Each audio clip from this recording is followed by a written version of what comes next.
Go ahead. All right. Welcome to the Pownal Elementary Board of Directors meeting for Wednesday, October 18th. First thing on our agenda is the Pledge of Allegiance. If you would stand. I pledge allegiance to the flag of the United States of America and to the republic for which it stands, one nation, under God, indivisible, with liberty and justice for all.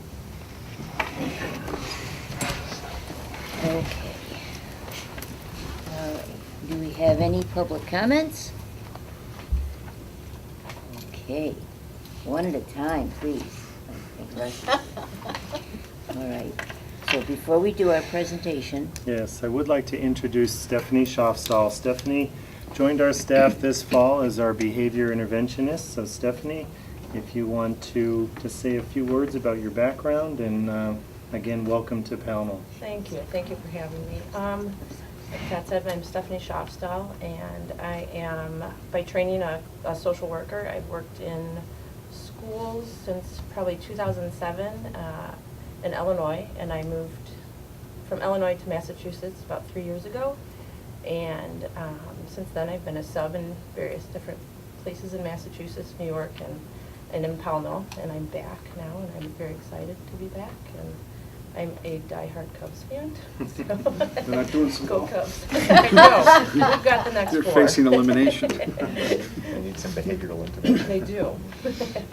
I would like to introduce you to the rest of the board, if you understand.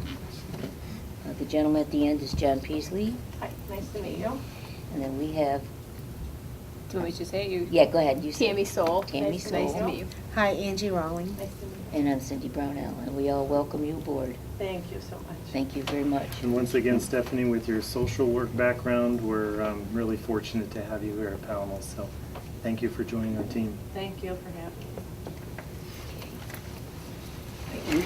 You can leave if you need to, that's why I put you up front. And It's get home, okay. get home to that little one. Yeah, thank you. Okay. Thanks for coming. All right. The next is our presentation. It's the annual progress review by Dr. Donna Leap and Todd Phillips. And we have Yeah. Laura Boudreau is also here. And we appreciate you coming down and taking the time out of your busy schedule. Do you guys want to come here? I'll move. Let me see. I think we're just going to talk, aren't Okay. we? We're all going to come together. Yeah. Yeah. Pownal Pride made it onto the first slide. Yay, Todd. Some pause. Yay, and some paws, that's right.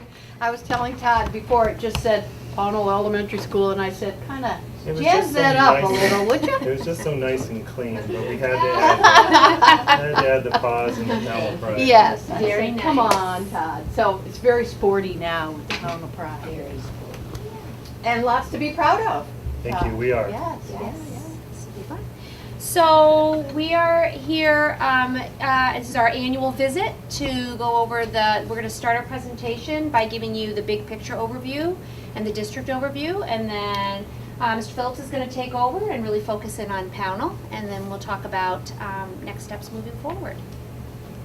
So we, as you know, Vermont's continuing to shift towards being in compliance with the Every Student Succeeds Act. And they're still working out the bugs, but we continue to get information about next steps, and we're going to highlight some of them tonight. We are also required for the Vermont Educational Quality Standards to have a continuous improvement plan based on our data that we're collecting. And it needs to be data informed, and it needs to make sure that we are attending to our most vulnerable children. And so at the district level, We also need to be looking closely at the educational quality standards from the state. It was passed as a law in 2014. And we are working very hard, and have been since then, to implement the strategies that are in the educational quality standards. And so many of the steps that we're taking and the action goals that we have for all of the schools, including Pownal, are to meet those educational quality standards. And on November 7, we are going to have a team coming to visit us from several other schools in Vermont. It's called an integrated field review. The state is doing that with all of the schools in Vermont, just to sort of take a pulse on where all the schools are in implementing those standards. So we're going to welcome that team. They will give us some recommendations and commendations, and then suggestions for next steps for us. So we're looking forward to that and the feedback, and I'm sure we will share that with you when they come. So in the SVSU, this visual is a reminder that every school is required to have a multi-tiered systems of support, which is a balanced instructional system between academics, behavior, and social emotional. And through the lens of Act 77, we are working to build our Tier 1 system. And we have teachers, I think counted over 100 this past summer, working on curriculum and looking at making sure we have identified the most important standards we teach to and what assessments are we going to be able to provide to know how our students are doing. So what we've provided for you this year is the SBAC overview from the district, which is something new this year. This is a district perspective. It lists all the grade levels in the SVSU that take the assessment, which is 3 through 8, and this past year, 11. And just to give you a sense, this is math. The next slide, or your next page in your packet, is the ELA data. Just again to give you the district overview. So we know that one of the indicators that Vermont is looking at when they build their accountability system is graduation rate. So we wanted to start to provide that information for you. This is right off the Agency of Education website. It lists our 4-year cohort graduation rate at 84.47%. Please notice though that this data is from 15-16. That's the most current data they're providing us. And I know that as this becomes an indicator they use, we're monitoring them as they bring more current data to the table. We also have been told that attendance, do you want to talk about this piece? Yes, so the attendance really is another factor that is going to probably be included in our annual yearly progress report to decide whether all schools are meeting, again, the educational quality standards. So we have started to provide the attendance on all of our board papers that we give to you that have the enrollment factors, but down at the bottom there is also by each month the factor for attendance for the schools. Just so that we can monitor that and make sure that all of our students are attending our classes to get the fullest benefit from their education. And Pownal has done very well, and we are really quite proud of our attendance record here. And we hope that going forward, this just helps everyone in the schools to sort of reinforce the importance of attendance. We also have a guidance group of counselors that is working on a very consistent reporting system for attendance. We've found that some people do it slightly different from school to school and secretary to secretary, and so we have worked very hard to work with the counselors and provide professional learning to all of the secretaries and all people who are responsible for reporting attendance so that we have consistent figures for that. Yes? Attendance,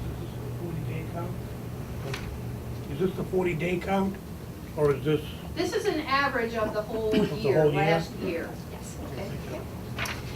So we are responsible to report to all of you what the district goals are and our new continuous improvement plan that all schools are building their plans off of. So the SVSU has 6 overarching goals that the leadership worked together to create. Goal 1 is all about leadership routines and systems. So an example would be that all of our principals and admin directors, we work together as a team. When we meet, we created our district continuous improvement plan together using our district-wide data. And we also look at benchmark data 3 times a year together, and then we work as a team to support and help each other in all of our schools. Goal 2 is all about tiered instruction. It's our tiered instruction goal. And this is all about my favorite topic, construction. So one thing we noticed as an admin team, that after our review of data in 2017, we recognized as a group that we needed to support 5th grade in some math support. And so using our SVSU math coach, Pat Conway, and our SVSU data coach, Melissa Senecal, they are this year providing ongoing embedded professional learning in all of our schools and supporting our 5th grade math teachers in Tier 1 instruction using evidence-based programming. Then you want to talk about Pat Conway's supporting the... Oh, yes.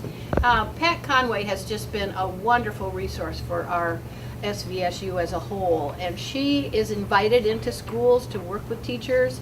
I know that Todd has invited her in, and she has done quite a bit of strategic work with your 3rd and 4th grade teachers, and is now really focusing in on the 5th grade teachers this year.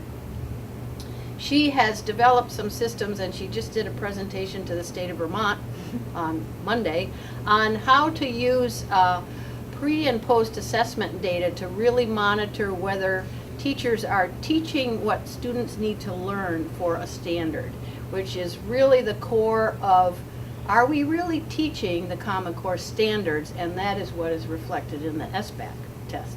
So she has really found that when she shows that to teachers and helps them with specific strategic methods to look at the data and even graph out how her students are doing, she has seen really remarkable progress. And she just came back delighted from one of our schools the other day because it was such an awakening to that teacher to see that her students just weren't making enough progress in a year.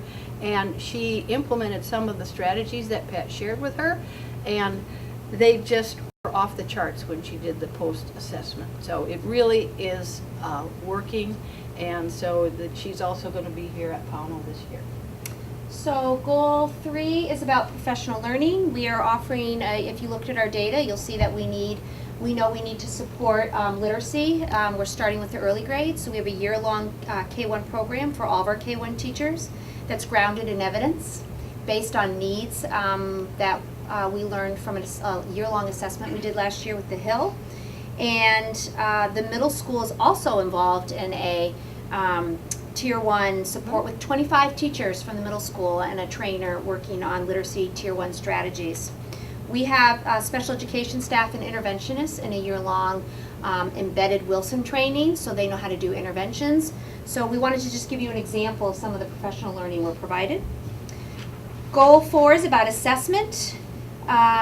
We would like to highlight our data coach, Melissa Senecal, who's working with all of our schools with our new data dashboard that puts different pieces of data all into one system so that principals and leadership teams can really look at social, emotional, and behavior and academic data side by side when they're supporting children. And attendance. And attendance as well. Goal 5 is about family engagement, and our example is we are holding parent community nights. We came to Pownal to the open house.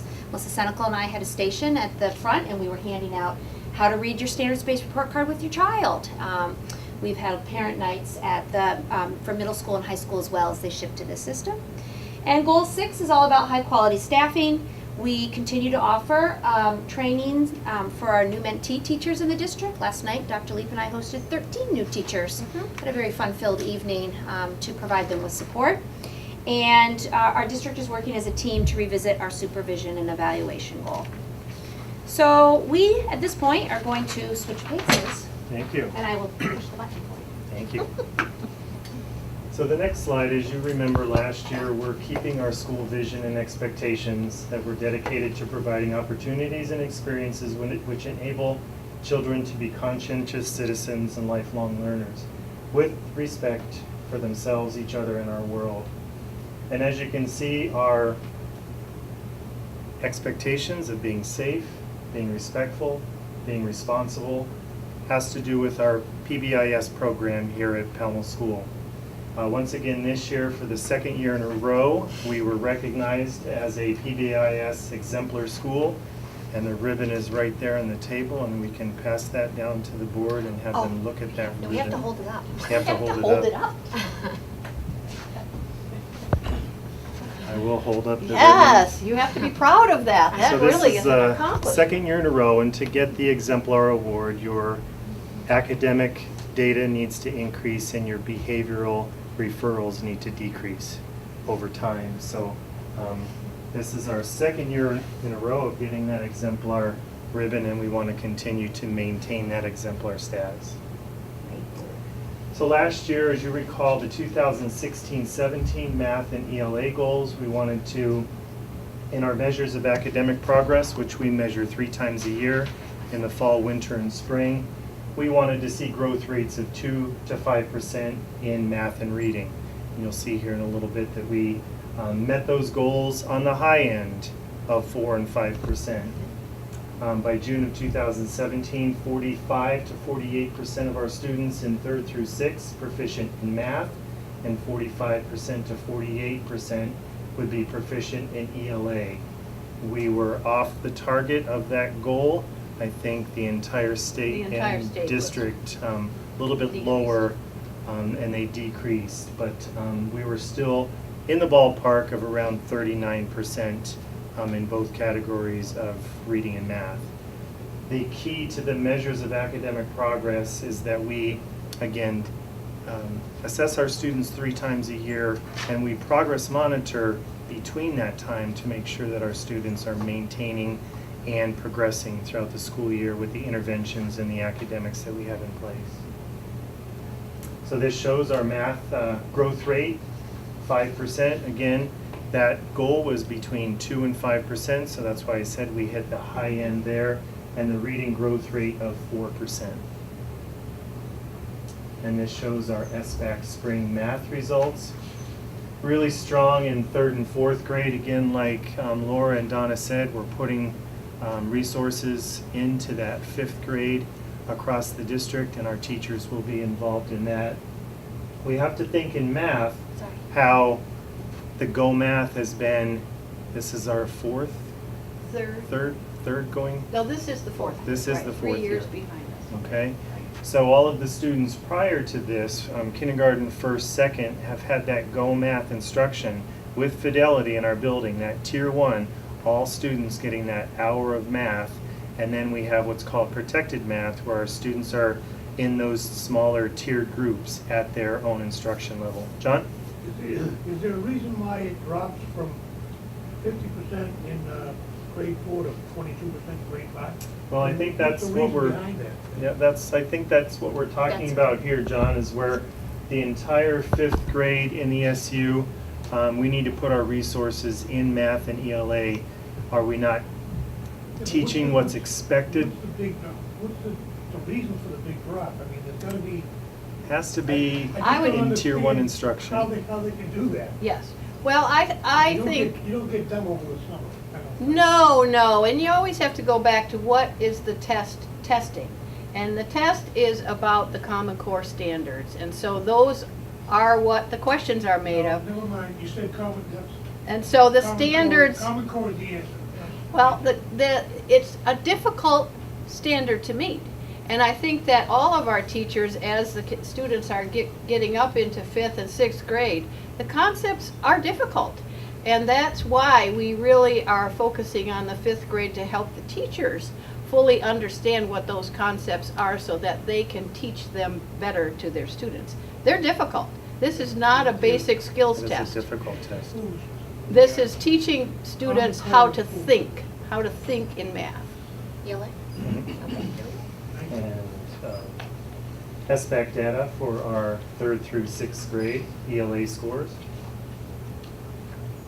And we're, yeah, I think we could. Again, we're strong in that 3rd, 4th. Again, we want to put the resources into that 5th grade. So we want to take a look at this current year and project what our goals will be by the end of the year. By the end of June 2018, 3rd through 6th, we want to again have that 2 to 5% projected growth rate in reading and ELA. And by the end of June, we want to have 42 to 45% of our students proficient in math and 41 to 44% proficient on that SBAC test in ELA. How are we going to get there? We still have to implement Go Math with fidelity. And that's that tiered 1 instruction for all students to be in that hour block. So if you're a special education student or if you're a student that needs intervention, you need that good first tiered instruction in the classroom during that tier 1. So no students are moving out. It's during the protected reading, the protected math, that we have those smaller groups of tiered instruction.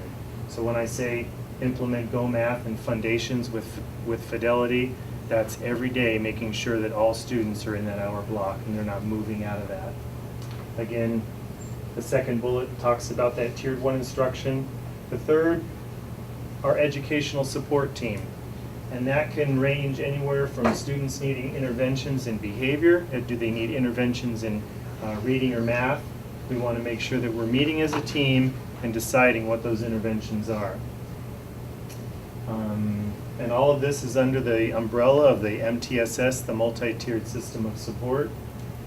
And we do have a strong collaboration with our math and data coach from the SVSU. And the more we use those resources from the SVSU here at Pownal, I think we're going to every year see our scores really improve.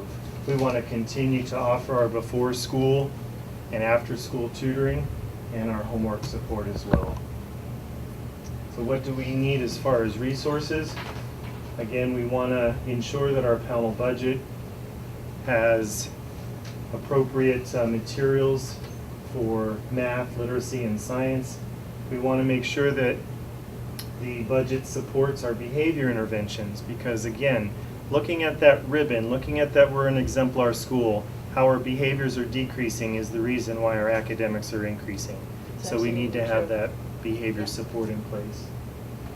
And we want to have continued professional learning, like Donna and Laura said, in the areas of math, reading, writing, and MTSS. And writing, we're continuing the Collins Writing project here. And this is our 4th year of that as well. So our writing scores hopefully need to continue to increase. And again, with the Pownal budget supporting our academic summer program as well as after-school programs. So our last slide as we close out, we wanted to just give you some insight into what's coming that the Agency of Education has shared with us.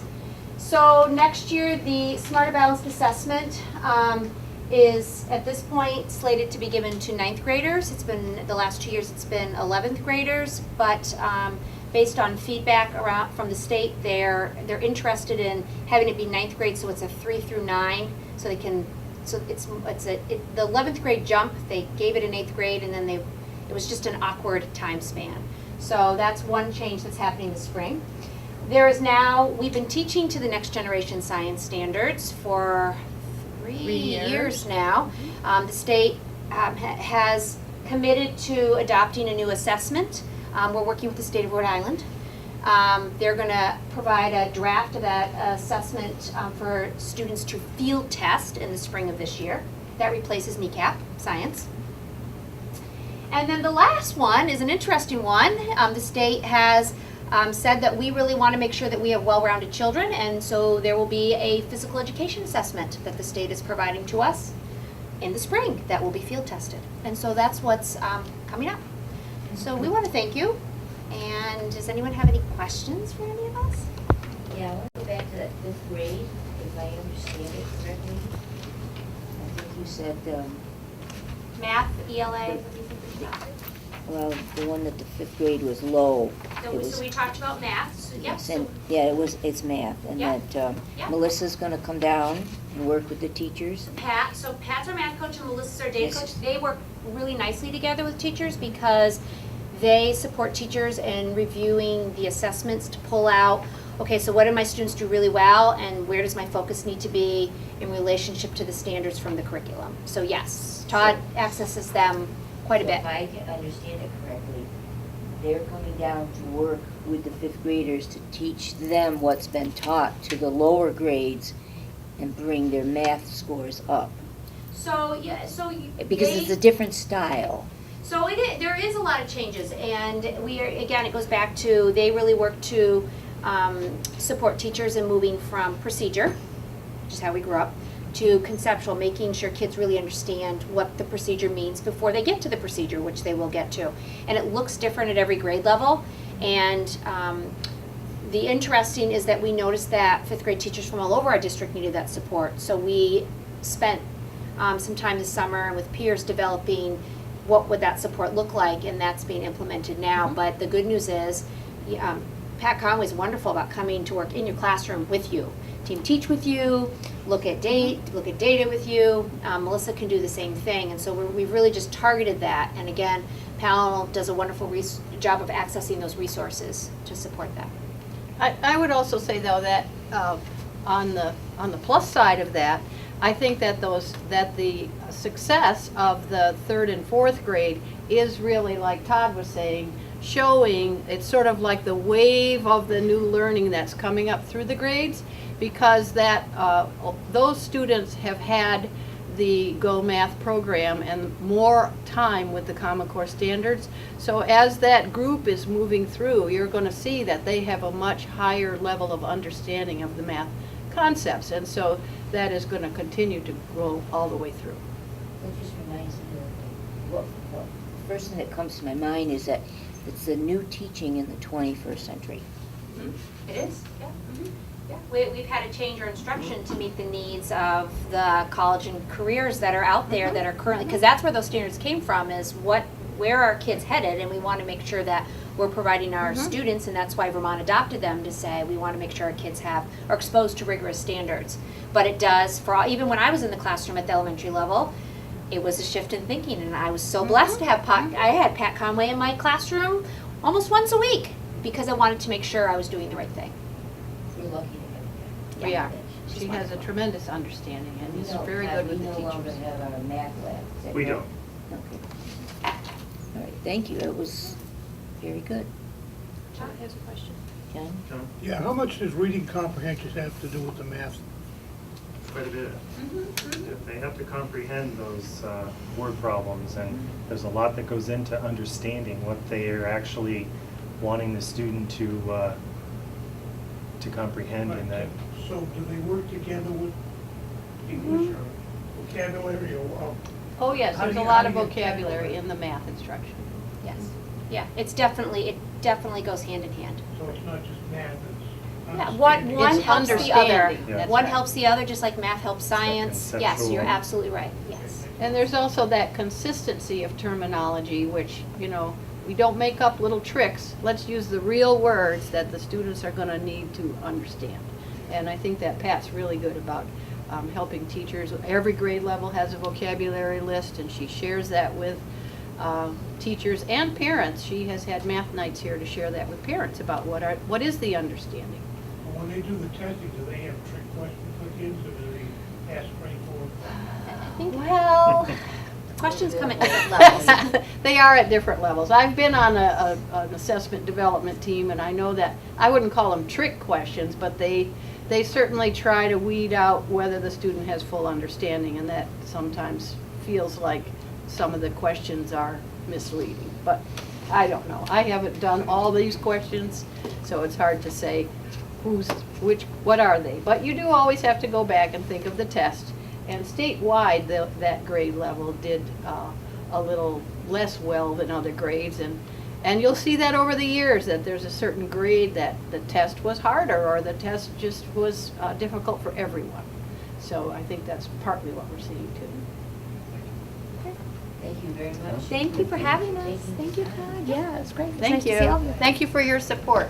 And You're I welcome. just Good want, before Todd gets out of here, I just want to say that I just want to commend Todd and his staff. They have really, really taken advantage of all the resources they have available to them, and Todd has implemented a wonderful schedule here that really has a strong focus on the instruction that needs to happen at each grade level, and it's that focus and that intensity of purpose here that really has moved your students forward. And we use Todd and your staff as examples for a lot of other schools. So I wanted you to know that you should be That's very great. proud of your staff and Thank you.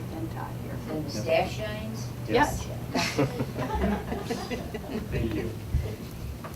Nice job. Yeah. All right, great job. That was very, very interesting. All right. Okay, so we have, next in line is our action items, financial. We have the treasurer's report for September. Second. Motion's been made and second. Is there any questions? Any discussion on it? If not, When do we have to decide what to do with this money? not until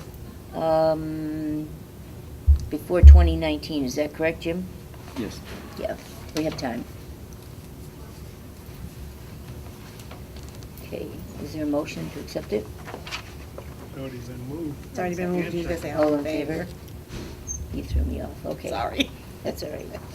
Nice go with I know. Yeah. All right, consent agenda. So moved. Okay, we have- Okay, yeah, second. All right, motion been made and second. Any discussion? Any questions on it? No? All right, all those in favor of the consent agenda signify by raising your hand. It's unanimous. Now, policies. Gee, we either have none or we get flooded. They haven't met for a while, then they met. Yes, Yeah. they did, I can tell. And in October, Fixed is it, assets policy, policy number 1100. Second. Okay, motion has been made and seconded to adopt the fixed assessment of number 1100. All those in favor? Aye. Okay. Next one is transportation, 3100, and this one is also to adopt. So moved. Second. Motion's been made and seconded. Any discussion on it? This has the Pownal. It does. It does. Yes, it was changed. Yep. It's very good. All those in favor? Aye. Okay. Next in line is prevention of conflict of interest in procurement. This also is to adopt number 3115. So moved. Motion has been made Second. and seconded. Any discussion on this one? Hearing none. All those in favor of adopting it? Aye. Okay, very good. Next in line is the travel reimbursement. This also is to adopt 4121. So moved. Second. We have a motion and a second. Okay. Any discussion on it? Hearing none. All those in favor? All right, that's unanimous too.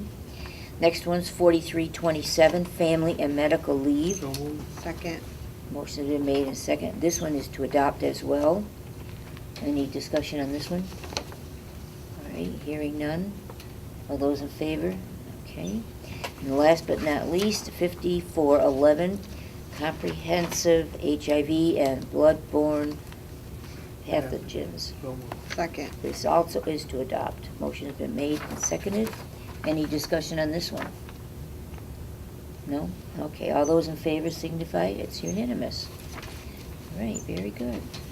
All right, now we're down to facilities update. Do we have anything? I don't think there was anything carrying over from last meeting. The one thing that we're going to be taking a look at, like Kevin had mentioned, were those additional cameras for our building outside. security. Yep. Yep. You said we needed Yep. 3? And 3 to 4, Vic Milani is going to be coming down toward the end of the month of October to, he's going to bring Chip Watson from the SVSU Technology Department, and with Kevin and I go through the building and again fine tune where we need those cameras. And that's a whole new system. Yeah, it would be. We're gonna be pretty hard pressed when it comes budget time, I don't know. Yes, we are. but those are important, so. All right, we're down to the superintendent's report. good evening, Pownal. Good evening. Thank you for having me. Before I start, I want to add to what Donna and Laura said. Todd, Pownal Board, you should be very proud of what he's and his staff are accomplishing here. I know that we are at the SU, and my meetings with Donna and Laura and Melissa and Pat, when we go over these, we're not kidding when we cite that we're using Pownal as an example to our other elementary schools. So congratulations on that. Thank you. And I really feel that it's worth noting again the commitment to the culture and climate with the fidelity that you embrace PBIS and the work on that allows students to be able to then learn because of the decrease in disruptions and removals from classes. It's keep it up. Thank you. Thank you. The SU will be holding a budget workshop for new board members. It's always open to all board members, but particularly this is designed for new board members. It is next Tuesday at central office from 4 to 6 o'clock. We did send out an email to all new board members. John, you got one, but I don't know if you classify yourself as a new board member or not, but you're newly elected. But it really is more of a basic understanding of how the process works and how state funding works. And but you are all welcome. We just asked that no one board create a quorum because we aren't warning these as meetings. It's at central office. Central office, 4 to 6 next Tuesday. But it's basically a general budget overview and discussion of expenditures at the local level and how all that works, revenue at local revenue, tax rate estimates, things like that, how blended tax rates work with MAU. So if you have an interest, you're welcome. So speaking of budgets, I'm sure many of you have heard by now that the state is predicting major structural deficiencies is the term they're using for FY18. We're monitoring that. I'll be at a workshop again tomorrow with Vermont School Board Association and Vermont Superintendents Association. Secretary Holcomb is speaking. She's the keynote speaker, the luncheon speaker tomorrow on that. This is the number that we're hearing is $45 million statewide, and it comes from the rainy day fund, for lack of a better term. They borrowed money from that last year to balance FY17, so that money is not available for FY18, and they also have to make a payment into that fund, so they estimate $45 to $47 million short from what we're spending this year. So that is going to put pressure on us as we enter into budget season, and we've heard estimates that could add anywhere from 8 to 10 cents on the tax rate. So yeah, we know how that. So that is what we face as we go into budget season. The other thing I wanted to talk to you this evening was wanted to give you my update on where we are on Act 46. But if you don't mind, I see the chair of the Act 46 Study Committee is here, and I'd like to yield some of my time to him. It's always better for me when I can get somebody else to speak for me. So, Don Campbell, if the board Where does would not. you like me? Come right up to the table. Here? Sure. Thank you.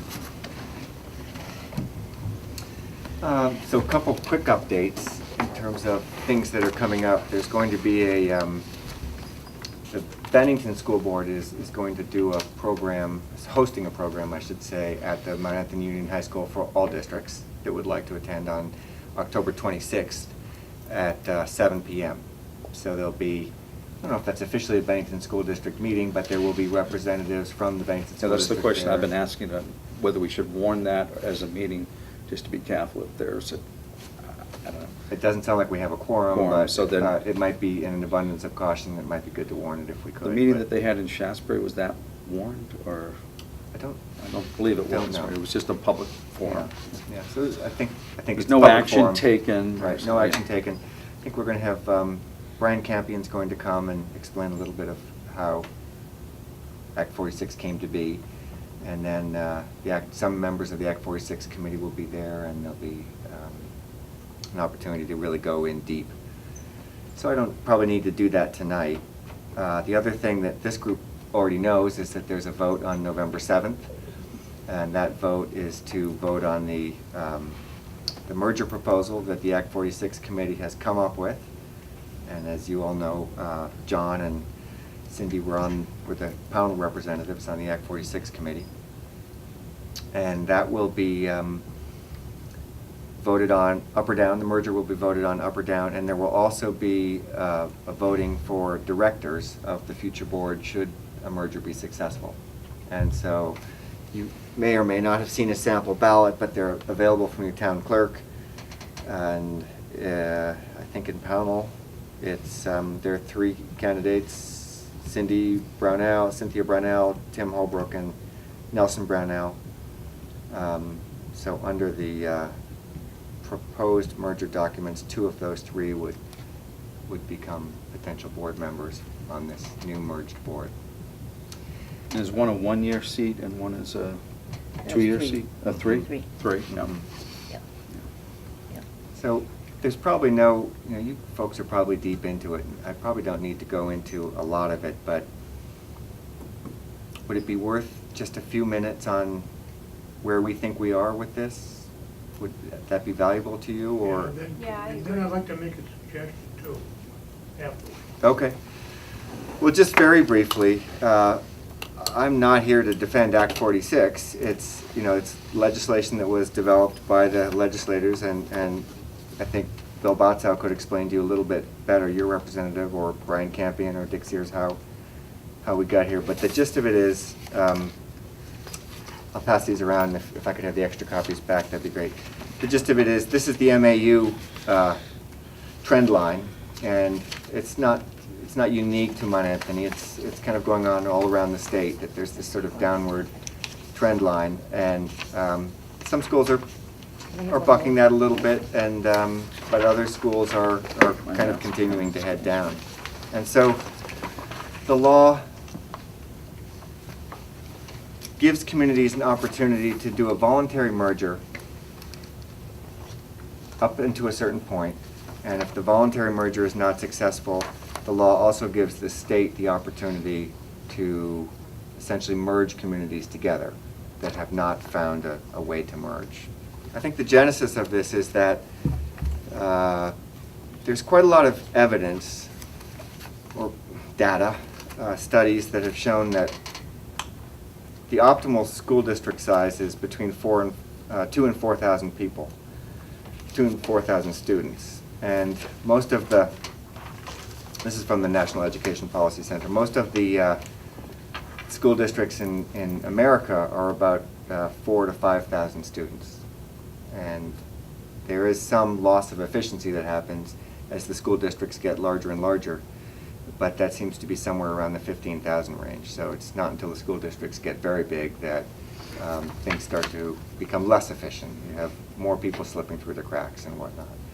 So it's generally accepted, and it's stated at the beginning of the Act 46 recital that school district sizes are optimized between 2,000 and 4,000 students. So I think the state has taken that fairly seriously.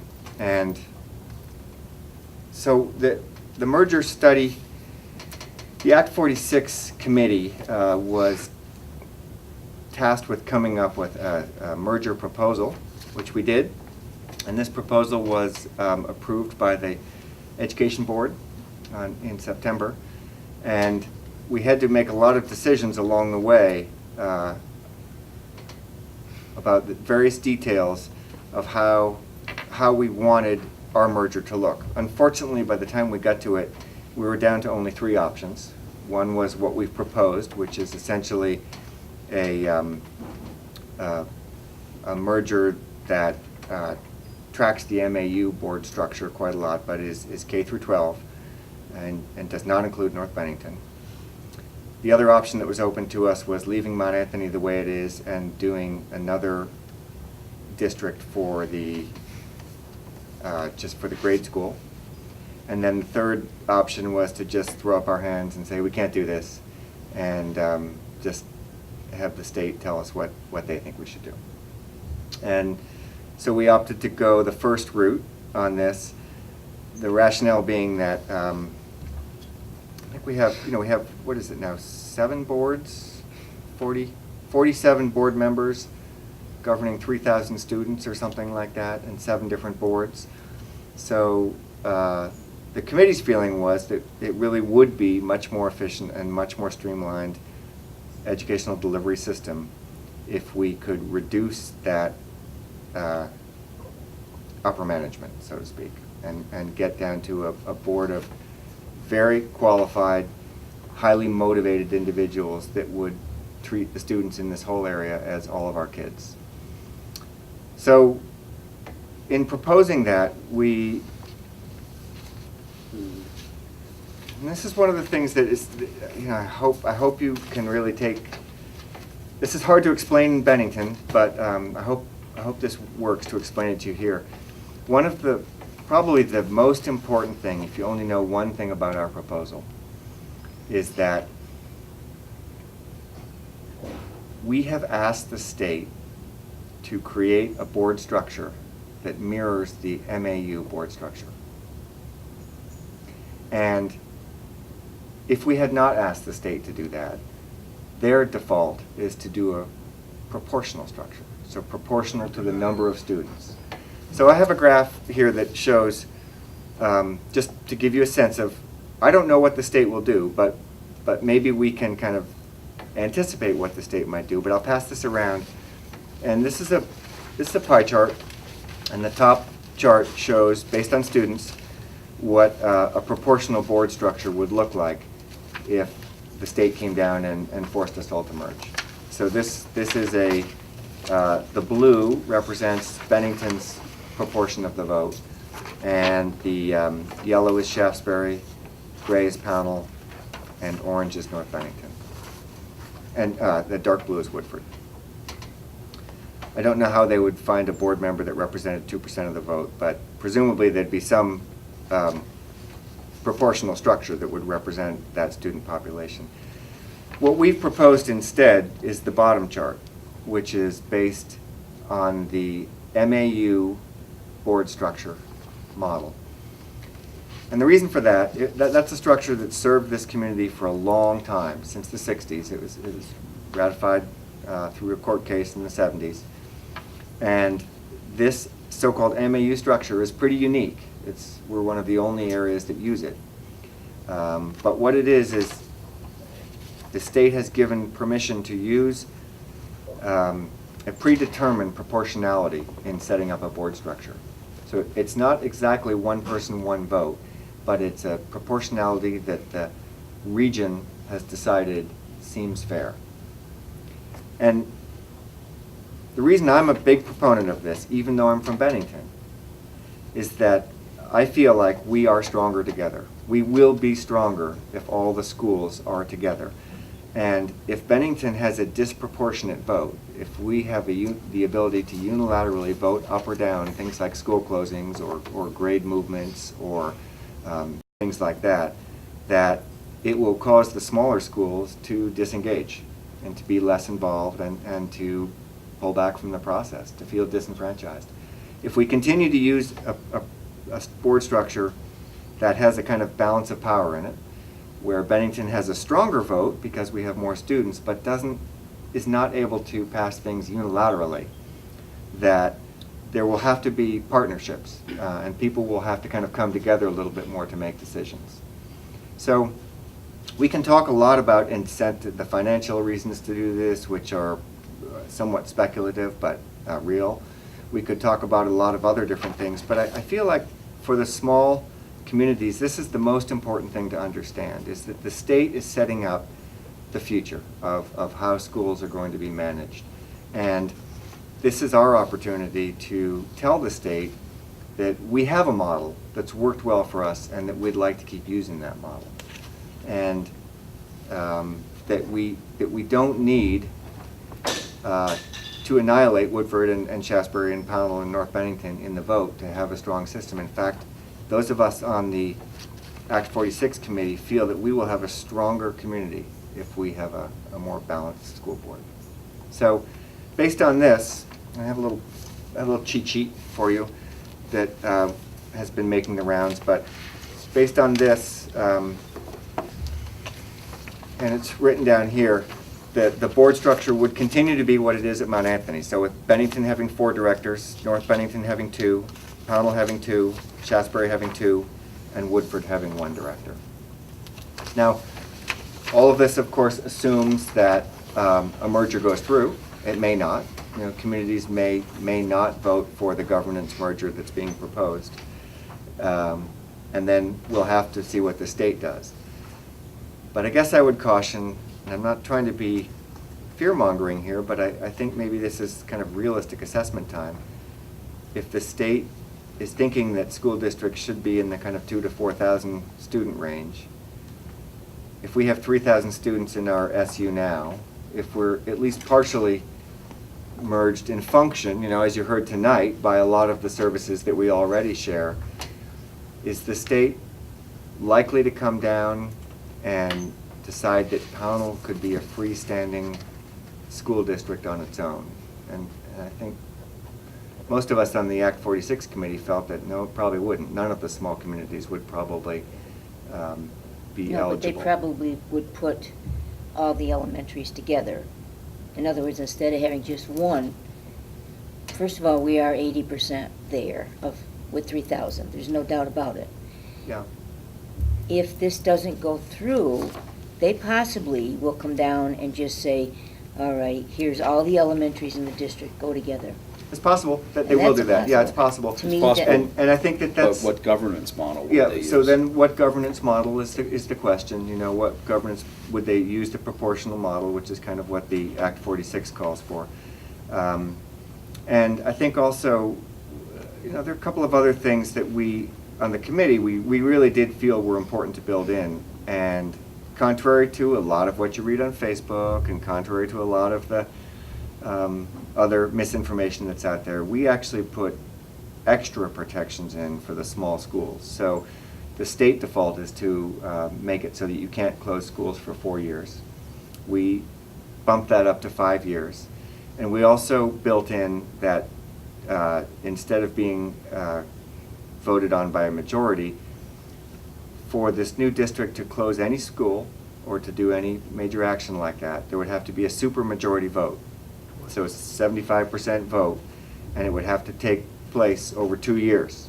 So you'd have one vote, it'd have to be 75%, a whole year's cycle would go by, possibly some elections and whatnot, and then that vote would have to be taken place a second time before a school could be closed, or before a grade could be changed.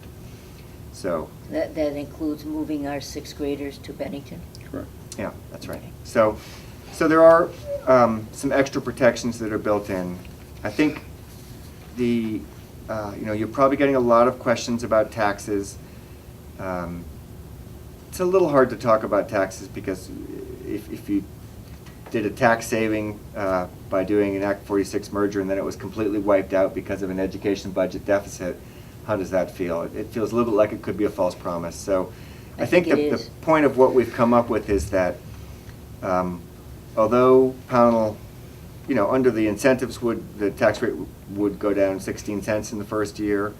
Without the incentives, it would go down 8 cents in the first year. I think you can't really know that because we don't know what's going to come down from Montpelier, from the education budget. But the point is that there would be no detrimental tax increase to Pownal as a result of a merger. So there might be a tax increase as a result of whatever Montpelier pushes on us, but that the That could merger. possibly wipe out that 8 cents that's going the first year. That's right. The merger could possibly wipe out the 16 cents that Pownal would be making in the first year, and it could wipe out the 8 cents that would kind of be projected for the years after that. So This I being think the incentives are realistic. important, especially for a town like Bennington. You know, in Bennington, these incentives mean quite a lot. That we would have to do $1.4 million. We'd have to trim $1.4 million off of our school budget to be the equivalent of what Bennington would save in the first year. So $1.4 million off of a school budget is a huge number, and but you know, it's not forever, and it's fleeting. So again, I would say the incentives at this point are. It's important to know that we would not get hurt by them in the first couple of years, but we really don't know what happens in the subsequent years because there are a lot of questions about enrollment and everything else. Too many that it'd be too speculative to put numbers on that. Again, I think the bottom line is what we're voting on is we're setting up a board structure. We're setting up a board structure that will probably serve us for the foreseeable future, and I think we have the opportunity to tell the state we'd like to stay together. You know, we consider ourselves all one big community, and this MAU style district board would work for us. So that's the gist of the merger proposal. I've left out a lot of details, but and in fact, there's one more piece for you if if you can stand it. This is a frequently asked questions document that is on the SU website right now. And this was developed by our consultant, Dan French. It gets into the weeds a little bit, so some of it is kind of fussy, and it may be more than most of your people want to hear, but I think this is the kind of thing that would really appeal to teachers and the people who really understand the inner workings of school governance. Now, did they change the ballot? That was like a journal, a 4-page. No. They didn't change it? The ballot is and when we pushed so hard for that, Cynthia, it completely offended my sense of Yankee frugality that we should have to have a 3-page ballot. And we pushed really hard on that, but it's clearly written right in the statute that the whole articles of merger have to be on the ballot. So it's a 3-page ballot with the, and when you go to the voting booth, so here's the thing. Don't plan to go to the voting booth and read the come right out ballot. Read it before you go there. You know, talk to your friends, read the information sheet. How are they Think gonna about read it? things ahead of time, because when you get to the voting booth, you're going to be hit with a 10 point articles of merger, which are very complicated. And then at the end, it will say, would you like this merger to happen, yes or no? And then after that, it will have a list of directors from all of the different towns.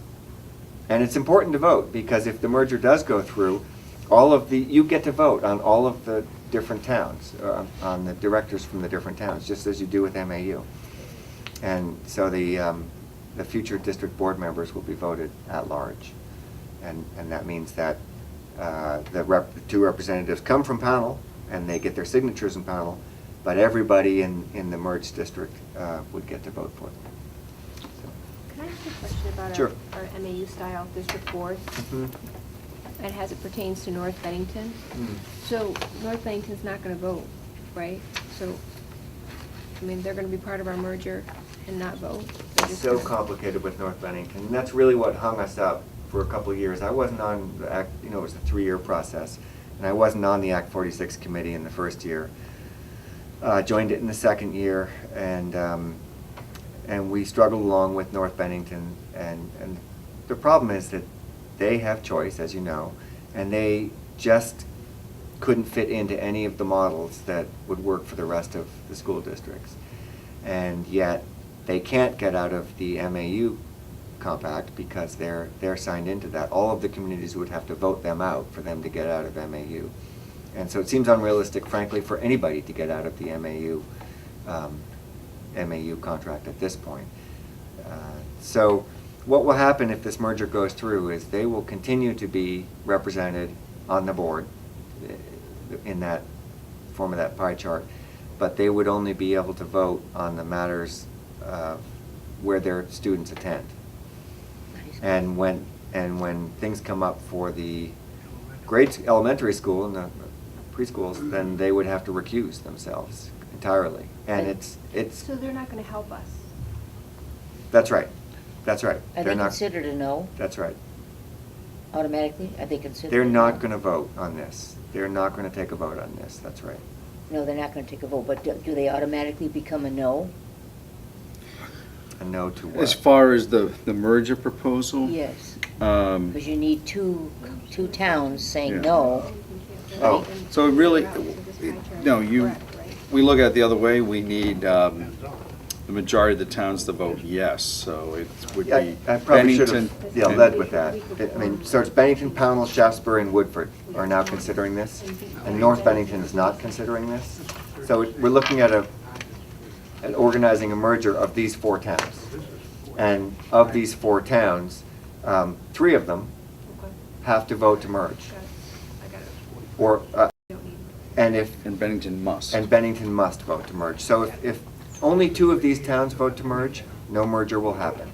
So why does it say in the paper, I'm very confused. Mhm. I heard that it was 2 towns, they said no, the merger would go away.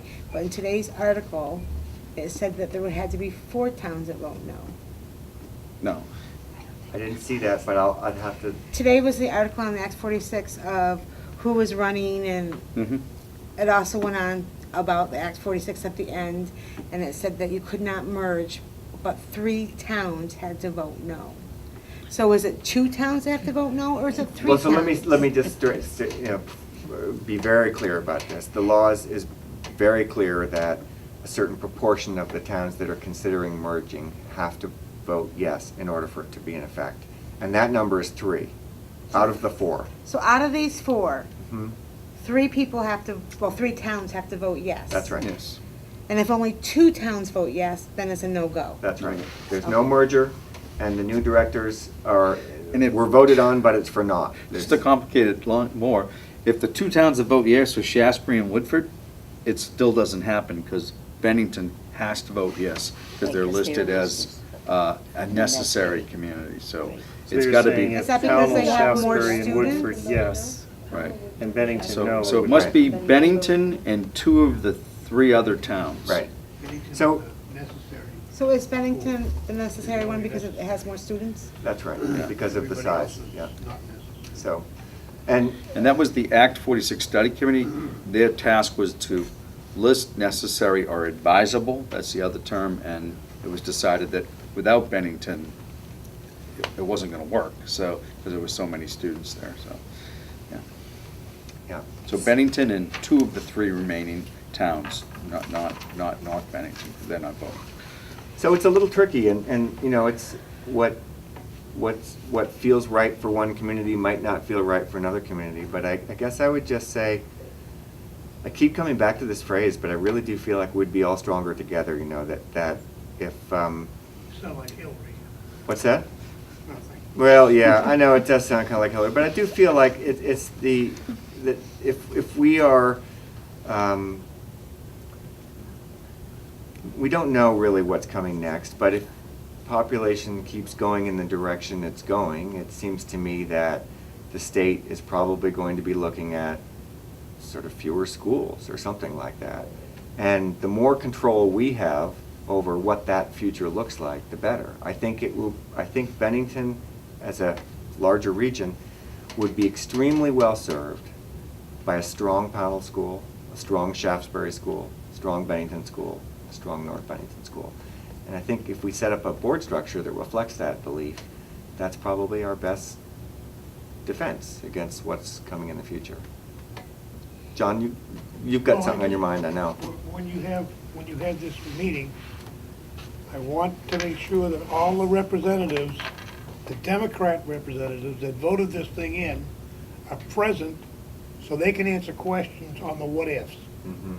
Because this board, you, me, anybody that's on that Act 46 committee is not qualified to answer the questions that are going to be posed. Mhm. You can speculate all you want. Mhm. It was like on the middle school, when we built the middle school. We were told by Mr. Stitzel that everybody had to vote yes, or else the school wouldn't be built. Didn't happen. All of a sudden, magically, well, maybe you don't have to, everybody didn't have to vote yes. So they changed their mind. Okay, so let's find out what the truth is by the people that voted this thing into reality. Yeah, that's a good point. And maybe the other side, by the same token, when I talked to the Shaftesbury group a while ago, it was really helpful to have Alice Miller there because She voted for it, she the helped. Act 46 committee didn't write this law. Right. You know, we would have written it some differently. That's right. And But the that's Act why- 46 that's why committee they should- didn't write it. Right. What we're trying to do is to find the best possible way through it for our community that is both best for the students, but also efficient and cost-effective, and I think sets up, hopefully, the best long-term structure that we can hope for in this climate of education funding. So this October 26th meeting for Act 46. October 26th, It's at the MAU high school. at the high school, In the auditorium. in the And auditorium, from 7 o'clock. And who is invited to that? It's open, Open. open meeting. Yep. Yeah, and so I think right now, Chris Murphy of the Bennington School Board is kind of convening it, but I don't know if he's convening it as the Bennington School Board or just as a concerned citizen. So I'm going to leave that to the SU to work that out. But I would say it would be wise not to have a quorum of Bennington School District people up there. Right. And I think for the most part, it's going to be Brian Campion, me, some representatives from the Bennington School Board, some representatives from the Act 46 committee, and we'll be giving a little presentation at that point and taking questions. Yeah, but John? You invite all the reps, state reps, whoever, Yeah. maybe you want to see the whole crowd. Yeah, it's good. It's good. Invite them all. Be kind of nice to have them all get up there and say why they, why they The thought it ones was that wrote good. it. Yeah. Can But I ask one more question? Sure, as many as you want. So, well, I had my question framed the way I wanted to ask it, and I just forgot it. Oh, well, never mind. I'll ask it. I'll catch you later. maybe, if Write it down. should we come back to you? Yeah, couple hours then. Well, the Oh, I know.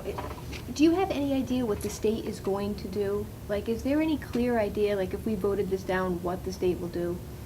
they've telegraphed a bunch of things, and frankly, I think it's worthless speculating. I will say. What we do know that we have to do is if this is voted down by the end of December, each individual district has to file a plan with the state on how they are going to meet the requirements of Act 46 without consolidation. We don't really know what that looks like yet, but We don't know what that looks like, but as I said when I first sat down, if you imagine you're the state, okay, and imagine you believe the research that a sort of school district optimal size is 2,000 to 4,000 students. Imagine that there's 3,000 students in our existing SU. Imagine that we already have a lot of services merged. Imagine all that stuff, and then try to put yourself in the state's shoes in terms of what they would do when they came down here. So, So it's your feeling they would most likely merge us K through 12? I hate to even venture an opinion, but it seems I like doubt that's it. what it points to. I doubt it. So, I don't believe what, that. what they probably can't do, they can't merge districts that have different grade structures. So they can't merge you with Mount That's Anthony. right. So it probably, yes, elementary. Right. Right. So it would never be a K through 12? No. Probably not, yeah. So, and there's differences of opinions. Unless the law changes, and that's what they caution us, unless the law changes. But right now, under the Right. law, they can't merge different grade structures. Yeah. So in. But we do know that there's a sort of this call for, proportional representation in Act 46, which is the sort of big question mark of how do they interpret that. And I think, if we do ask the communities to vote on the MAU model and the communities vote it down, will the state then come in and say, well, actually, we're going to give you the MAU model anyway? Or will they say, well, you voted that down, so maybe we should be looking at a proportional model? And we could chase our tails on speculating on that, and I think it's, but I guess I would just say, without wanting to fearmonger, that there's enough. No, then not no. There's enough data points that are directing us in a certain direction that the committee felt it was best to take a strong stand and make a merger proposal that we felt would be better for our communities. Is that right, John? Is that how? That's how I saw it, that's why I think it's a positive thing. I got It's on better to today, know I what wouldn't you have got agreed. than don't know what you're gonna get, You don't know. my opinion. Well, all in all, I appreciate the time you're taking. I think it's important that the taxpayers learn what's gonna happen if they do merge. As far as the increase, Jim said it, the state is already in the hole, so that basically, you can almost be guaranteed that 8 cents that we might get from the merger is gonna be gone and probably tripled for us. It's gonna be a bad budget season this year. So I think we'll have to get through that, but thank you for your time in coming in. Yeah. Yeah, thank you. It's all, It's really it is nuanced. all up in the air. I mean, it's so unknown, Yeah. not only to the committee, to the legislators. Yeah. It's almost like we're gonna throw our hat in. If it comes back, all right. If it doesn't, we'll figure out who took it. Yeah. Yeah. Is there data out there on how much the state is saving now with all the other schools that merged? Because, it comes out as, They're not. They're not. They're not. Saving 20 cents. Yeah, I would say the ink is not dry on that yet, and there are a lot of, so it's hard not to have this conversation digress into debating Act 46. Yeah. And I think that's maybe where I'm not comfortable. And John, we just don't want to, it was kind of a legislative decision, and It was done in the face of declining enrollments and a need for greater efficiency and fewer board members and, a tighter governance structure. So The latest update I have is that there are 4 new SUs in the state. They dissolved 7. There are 14 new districts, and they dissolved 71 districts so far with all the votes that have gone together. So obviously there is, 71 dissolved became 14 new, 7 dissolved SUs became 4 new. So there is. Well, it's just people, it ain't dollar signs. No, But they have not given us. But again, that, that's all debating. But it And also all of puts. this, they never talk about education. It's all about saving money, and that's what really bothers me. Well, at the committee level, and I'm sorry Cindy missed this part, we did actually talk quite a lot about how it would hopefully improve an education delivery system and hopefully improve the life of the teachers too, by allowing for more mobility for the teachers between schools. How it could possibly allow for certain schools, like Pownal could become a magnet school for, I don't know, math or whatever it is that if you really got good at this math thing that you're working on, maybe it becomes a magnet school for math. And that, I didn't even talk about the inter-district school choice, but the committee felt that it was an important concept that people be able to, don't know the details of how this would work, but people would be able to move their children between schools within the district. So if it wasn't working out for you in Bennington, and a smaller school like Pownal would work better for you, that you would, and maybe you work in Williamstown, so it worked out to drop your student off at Pownal on the way by, that there would be some opportunity to make that kind of. I don't see how that's possible when so- you have to be very careful about class sizes and the number of students. There are a lot of details like that that have to be worked out. Like if the class size is already full, then maybe. Plus busing, I mean, and some of these busing's a kids problem. are going, the No buses question. are already overcrowded Yep, no question about it. There's lots of in the middle hurdles to school and that. high school. But rather than go directly to why it wouldn't work, I think we were tasked with setting out what we would like to see happen. We would like to try to see this board work out a way where there was a little bit more mobility for students within this district. So- That's great, we still have to bus them and it's still gonna cost money. Yes, right. So Yeah. practical challenges, right? All to be addressed if we get there, right? You see, I truly believe that Upper Vermont really needed this Act 46 merger. Because there were so many from here to the Canadian border of children that were like maybe 250 that a superintendent was in charge of. The schools were smaller. Mhm. We're really in a different ballpark. Well, it's interesting. George Sleeman gave me this report, and I don't think he intended it for me to interpret it quite the way I did, but it looks on its surface to be a report that would be negative about the aspects of consolidation. It is kind of negative about the aspects of consolidation, but you have to read the footnotes very carefully to realize that they're talking about school districts that are in the 15,000 range. They actually talk about, again, that optimal range as 2,000 to 4,000. So here's a graph of the school district sizes in America. Okay, Hawaii, for instance, is just one district for the whole island, but this is the highest, up around whatever it is, 40,000 students or something, and then this is how the curve kind of goes down somewhere around the 5,000 range, and this is Vermont, way down here. And the reason is because during the period of consolidation, when a lot of school districts were consolidated, the sort of 30s and 40s, Vermont basically took a pass on it, and we did a little bit of minor consolidation, but we're a rural state and we didn't do the same kind of consolidation that other states did, and so most of the states are in this kind of 5,000 range as an average school district size. And I bet the population So- is a lot bigger than the state of Vermont. Well, some of them, but I mean, Yeah. you've got Georgia out take there, that and you've got Tennessee, you've got Alaska, Does Vermont have out here. 600,000, the So- whole state? 650 somewhere. Yeah. Somewhere around. Yeah. It's not much. The point being that we have very small school district sizes by national standards. And I think that's how I can't put words in their mouths, but I think that's how the legislators got to their, Yeah.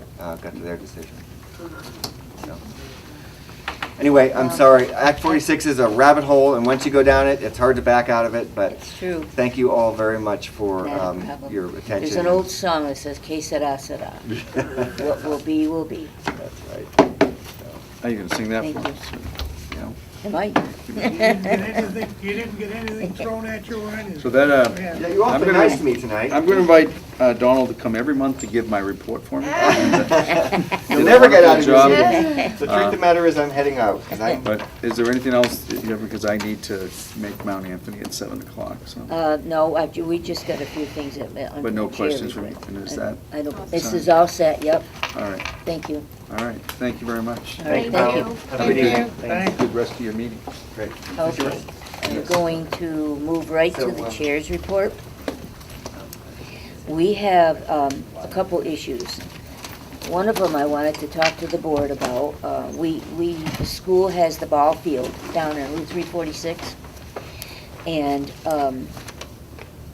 I would like the board to consider maybe turning that over to the town with the stipulation that they always use it for Little League. Never to be sold, but only used because it was the building, and I just recently saw the North Pownal School. It was beautiful. I don't know why they tore it down. It's just, that was sad, but I don't know how you guys feel about it. We did have a gentleman come, but it just went by the... He never came back? He never came back, but I I personally don't feel we should just be giving it to one organization. I want to make sure it is secure for the town's children, I agree. to always be used. Will the town accept it? Well, first I want to know if the board is willing to do that, and then I'm going to approach the town.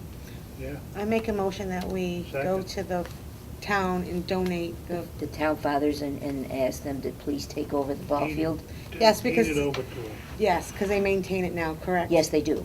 Yeah, they do. Yes, and that way it Second. can always be for our Pownal students. Exactly. Okay, motion made. Is there any other discussions on it? No?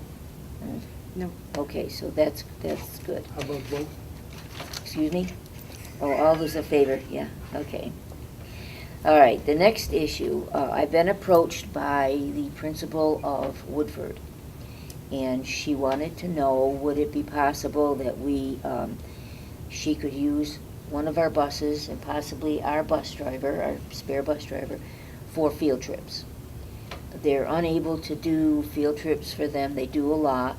My thought was, if the board is in agreement with that, there could be a connection between Todd and Sandy, the principal of Woodford, and maybe at some point together do some field trips. Does anybody on their board have a CDL?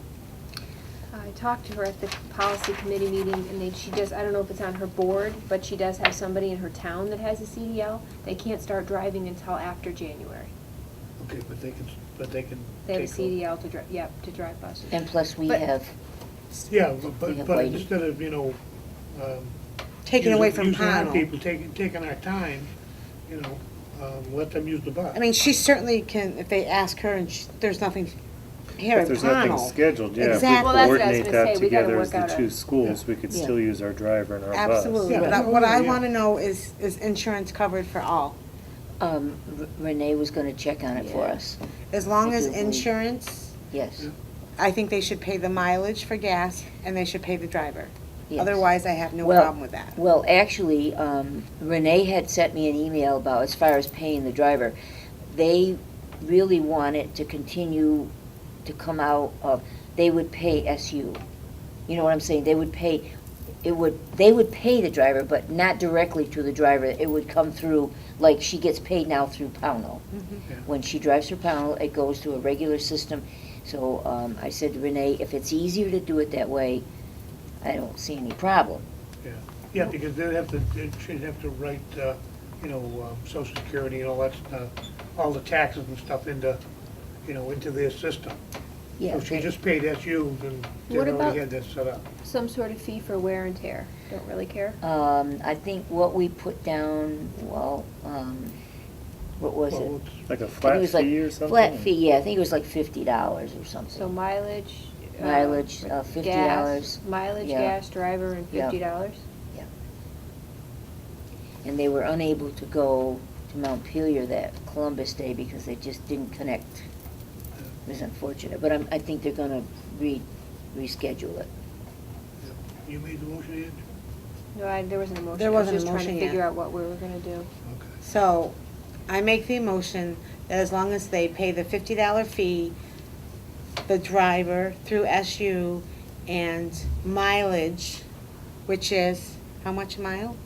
It's whatever the federal, Yeah, whatever Whatever it's it is. set, whatever is set. And gas, Ange? Well, that is the gas, the mileage Diesel, is the yeah. gas. Yeah. I wouldn't call $50 a fee, I'd call it wear and tear. Right, $50 wear Yeah, and but I mean, tear. the state fee, it means Yeah. something different. Yeah. Second. Okay, motion been made second. Is there any other discussion on it? Otherwise, all those in favor signify by raising your hand. Okay, Sandy will be, can you call her tomorrow and Sure. tell her it's a go? Wait, should I say as long as there's no conflict in the motion too? Sorry, I should have done that before. To Yes. coordinate between the two schools. Right, yeah. coordinate between the two schools. And like I said, I think maybe the two schools could even get together and go. I don't know where they go, Mhm. but it might be of some interest. Could be. You know, that's something you guys can work out. Okay. Ball field. All right. Although, yeah, senior center. I was just coming to that. We did get a letter. It's called Articles of Dissolution. And I think, I'm going to investigate more. I think we should have got something more than this from the town. The senior center, we deeded over 2-3 years ago, or Building. the building. We deeded the building to the More than 3 seniors. years ago, when I was on the board. Was it that long ago? It was a while ago. We deeded it over to the seniors of, the one group of senior citizens from Pownal. And as of a few months ago, they're no longer a group. So they no longer need the building, and they wanted to give it back to the town. The town said, well, give it back to the people who deeded it to us, which is the school. So we now are, I guess, owners of the Senior Citizen Center on North Pownell Road again. Isn't there no water? Isn't that the problem? Yeah, there's no water there. There's no And water no there. land, right? There's Just no it's the on land. land somebody belongs to else's Give it land. to Lampman. Francis.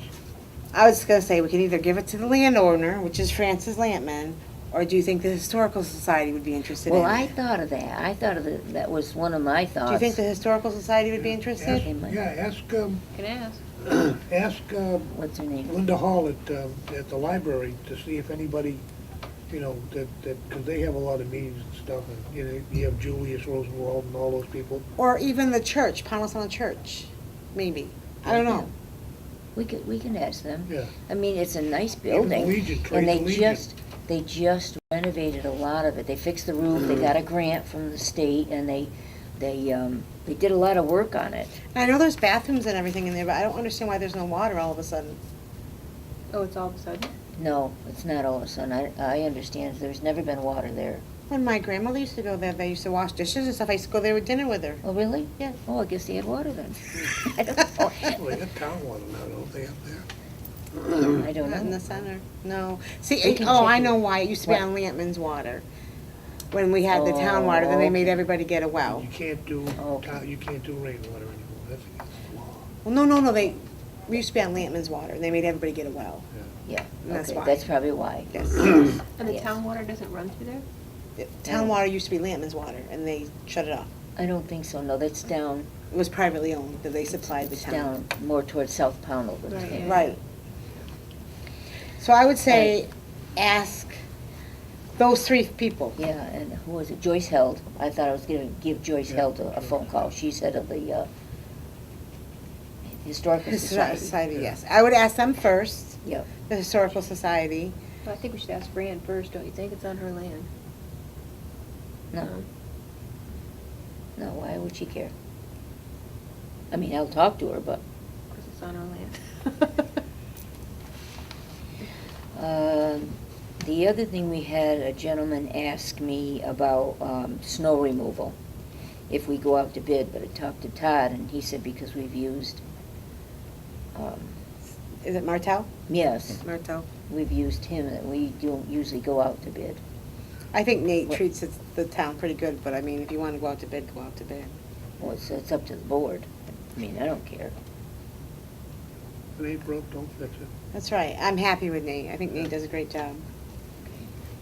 I will let him know that the board's decision was not to go out to bid.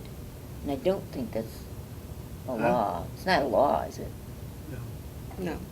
That's only if you go for something new, correct?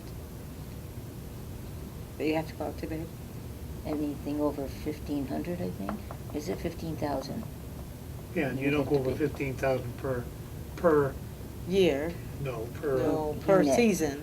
No, No. Per per, plow? Per plow. Per job. Per Per plow- job. per Oh, job. job. Okay, because he's doing individual jobs. Mm-hmm. right, so Okay. it doesn't, yeah, we don't pay no 15,000. Yeah, because he gives us a I'd shovel it myself Per for 15,000. plow, Right. not per season. Gotcha. All right, let me make sure I got all my, okay, buses, the ball field, the senior house, and snow removal. And were we gonna talk about the letter at all? What letter? The one that you sent us today? That we're gonna send to the. That we're gonna send to the Oh, banner? did you all get to read that? Yeah, And what is your, I prefer the concern? one that Todd wrote. Yeah, I like the first one better myself, but I thought This this. is, to me, this is negative, too negative. It's too one-sided, and I think Todd said that too in his email. Todd did Kinda- send out an email. Oh, he Kinda did, I didn't one-sided. read, I haven't read any yet. I didn't. Well, he wrote you an email today saying it was, he thought it was gonna be less one-sided. Okay, all right, then we'll. And I think the we'll one go he with did, Todd's. although I don't agree with everything, I think that's more reasonable than the one Okay. that, the one that Nelson wrote. I don't know how to send it to the banner. Can I send it to you? Oh, yeah, I think I have Just the fax one a that copy Todd. of it, Yeah, yeah, I'm right by the banner anyway, I can walk it up to him. 3411, isn't it? Yeah, yeah, Yeah. I can, I don't do that. I can do it. Okay, what was the other thing I was gonna say? Wait, but you I want made, Todd? I made a few changes to Todd's letter, did you see it? That's the, I got it. you got, that's the one you wanna That go? was the one that I was made a asking copy of about it For Okay. everybody. sixth Okay. grade, right? And you were gonna wordsmith it, you said. Yeah, I did, and then I sent Okay. it back out. All right, well, Right, see, I that's put the a one I comment got. initially. Yeah, see, So- that's the so one I got. I did change it a tiny bit. I didn't change it substantially, just like, I'll Yeah. show it to you before. Well, you don't have to show it to me, but, you just You wanna change see it? grammatic. Yeah. Right, that's what I did. Do you have an I- extra copy? Can Cindy just look at this real quick? Just quick. Well, that's the one that Todd sent Right, out that's, originally. This Well, is Todd's I had- originally one? I had a hard time opening it. That's Well, I why- couldn't open yours, because I don't get, the program that I have that I use for my business, Yeah. it fights with Doc, Oh, see, So I mine don't- fought with his. so I don't put. I don't know if his was a PDL or what, but No, that's a PDF there, yeah, because that's Todd's. I think Todd used Google Docs. Huh? Todd used Google Docs so that he could, now, I don't- are I got they a PDF going of to it, hold that's all I got. community sessions? That's what I want to know. Are we supposed to set up a community session? I well, I don't think think, he just talked about the one in October, right, I think that's the only one. at the Mount Anthony? Yeah. This is the one here, That's the Angie, only one? that Todd sent out. That's, yeah, the first one, and I asked to have the sixth grade put in there, And he right? did it? And he did it, He did, okay. right here. Put the merger allow sixth graders to be Agree. moved. Okay. So that might, wait, that might be different than the one that I drafted, I just wanna make sure. Yeah, we want to make sure So, that's in there. I want to make sure I got this correct. So this is the only meeting that we're gonna have before the night before the vote? Yeah, so How We are can we have- gonna- how are we We can have gonna- our own meeting. But how are we gonna explain it to the, how are our taxpayers gonna, they're not gonna That's go to why the I middle want the school. representatives to come and be here, But be here when, sweetheart? At what? whenever you decide to have a meeting. Because the night of the night before, the 6th, all those representatives are going to be in Bennington. Yeah. Because they're having. October they're- 26th, right here, 7 PM. That's the meeting he just talked about, October 26th. No, I'm So, referring to, Ange, this year. I was your going kind to words, call where them is and your- ask them to come where is to your- our floor meeting on the 6th. But they will So be that's in there. in Bennington's floor meeting on the 6th, November 6th, the night before the vote. Yeah, I I'm Are they I'm having a sure. floor So I'm meeting that thinking that the town of Pownal voters are only gonna have one chance, and that's the night before the vote. That's what I'm asking. Well, right, there's that one, the night before the vote, we have that meeting, and then there's this one in October that's in Bennington. And October I'm assuming 26th. that they're gonna be televised, right? I don't know. I'm Are they sure- televised, Well, the honey? one in Bennington. We're was already televised. booked that night. We're trying to find a volunteer right now, so if you know anyone, please send them my way. Oh. You're booked for the October 26th night? 26th? Yeah, because we've got Pownal Select Board and Town of Bennington Charter Review Committee, and Mike Cutler's on his honeymoon still. We don't. The Pownal Select Board, did you say? Oh, Yep. right. yeah, the Select Board. Wastewater, unless they cancel it. Cindy? you got the vote? Possibly, that's the wastewater one? Mhm. Okay. Well, can't we possibly. cancel them taping it? We're not allowed to do I that. added, like, initially, comma. You can't do I mean, that. it's tiny. You can They make it can, so- though. But I added like. They can know, ask you but not to limited tape the it, right? following. I just made Not it really. Not really? Not Okay. really. Oh, I didn't okay. change- Yeah, it's weird. We'll Okay. figure it out, we'll figure it out. I tried to But if tell people know about this October 26th, I don't know if they're gonna go up to Bennington. Right. I And if it's don't, not gonna be televised, what other date can we have to Isn't- have it? I know Shasbury just had theirs last week. I Yeah. wanted to go, and for some reason I couldn't go. I don't remember why I couldn't I didn't even know go. Shasbury had it. How did They you had get it in the paper. Oh, I didn't see it. you. See, how do we get the paper? Yes, So we yeah. should put that in the paper. Is it gonna be in the paper? Do we know the October 26th one for people to go to Bennington? Yeah, we should put it in there, yes. It should- Well, we're gonna put our letter in. Maybe at the bottom, we can put, the committee's gonna have a meeting, please, a public meeting being held, October 26th, 7 PM 7 at the p.m. high school. And put it right in the paper with ours. And then I'm sure they'll have another listing. Someone from central office will probably put a listing in to remind the people. Okay. And I'm hoping that they come the the night vote, before the vote. That would be, here, I don't want to keep it from her. Did you read it? Yeah, quickly. You can have it. I made Oh, you copies for should, oh, everybody. okay, thank you. But we're not, You want a copy of it? No, I have it on my tablet at home. I just didn't bring my tablet. the night before the vote, it's just gonna be us, right? No. What do No, you mean, no? that's when we want Our people to town come. meeting? Oh, you mean us to explain it? Yeah, Yeah. well, I mean, we're gonna have to, well, you're not gonna be here even, are you? Yeah, I am. I think so. But I didn't, I was wondering Well, if somebody could come, right? I thought you were telling He'll be people married to another come for 50 the years, the it'll be meeting all for right. Yeah, I October know. 26th. Yeah, but no, but I reiterate, make sure Bonso's here. I am going to call Brian Campbell. I'm gonna call Mary Morrissey and Bill, I'm inviting Bill and Dick Alice Sears. Miller. And Alice Miller. And I'll try to get them to come to the night before. If they say, well, we're gonna be in Bennington, I'll say, well, then send somebody down. That's the problem, because they're gonna have Shasbury, Woodford, Right, They're right, all so the this, same our, night. Bennington. Don's Come not gonna anyway. be around. They're all gonna be going on at the same time, and they're all gonna have meetings the night before, and they're gonna So have Bill- make representatives sure Bill's everywhere. here. Yep, yes. And make sure, I'd give him a list of questions, so so you're not attacking him. You're not getting him by surprise, you give him, Right, these are the I don't questions thi- likely to be asked. right, I'm not sure Bill's gonna know either, right? I mean, Well, hey, he voted for He it, voted. he should know. Somewhat. Hey, you vote yes, you wanna know what the hell's in there. So is that pretty clear to everybody? we should have handouts at that meeting, these handouts too, with this guy. And Tammy, you still gonna stand outside with us? I took the day off. Okay. I'm taking the day off. Okay, and I'll be there, and Todd said he will. I know, we understand that. That's okay. All right, if we have no more questions on Act 46, FYI, the budget status report is enclosed, and the SVSU student enrollment for September and October is enclosed. Okay, move executive session, We need an executive session for personnel. personnel. Second, All those in Voted. favor? Aye. Okay.